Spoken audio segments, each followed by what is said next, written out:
పల్నాడు జిల్లా నరసరావుపేటలో తెలుగుదేశం పార్టీ జిల్లా కార్యాలయం ఏర్పాటు చేయనున్నట్లు జిల్లా అధ్యక్షులు కొమ్మాలపాటి శ్రీధర్, రాష్ట్ర చీఫ్ విప్ జీవి ఆంజనేయులు తెలిపారు. కార్యాలయ నిర్మాణం కోసం బైపాస్ రోడ్లోని 6.5 ఎకరాలకు పైగా స్థలాన్ని ఆర్డీఓ మధులత, తహసీల్దార్ వేణుతో కలిసి పరిశీలించారు. దానికి సంబంధించి అన్ని క్లియరెన్స్లు తీసుకొని నిర్మాణం త్వరలోనే ప్రారంభిస్తామన్నారు. ఈ కార్యక్రమంలో తెలుగుదేశం పార్టీ కార్యనిర్వహణ కార్యదర్శి నల్లపాటి రామచంద్ర ప్రసాద్, నాయకులు, కార్యకర్తలు, 7 నియోజకవర్గాల ఎమ్మెల్యేలు పాల్గొన్నారు.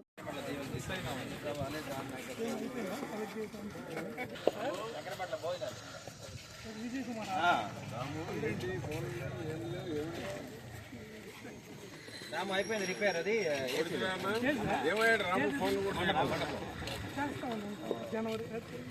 టైం పడుతుందా? ఇదంతా పార్టీకి వాడుకోవటం అంటే మనం ఏడున్నా ఉన్నా ఏమంటే ఏడేమో జాగ్రత్త ఒక రెక్టాంగిల్ కట్ చేసుకొని అదిగో రోడ్డు ఫేస్ అక్కడ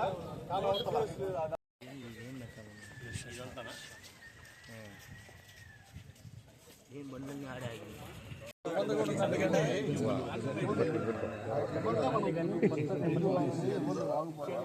అదైతే కారణం లేదండి. 4-5 పట్టాలు వాళ్ళు కట్ చేపిస్తాయి. 5-6 ఎకరాలు ఉన్నారు ఫీడ్ చేశారు.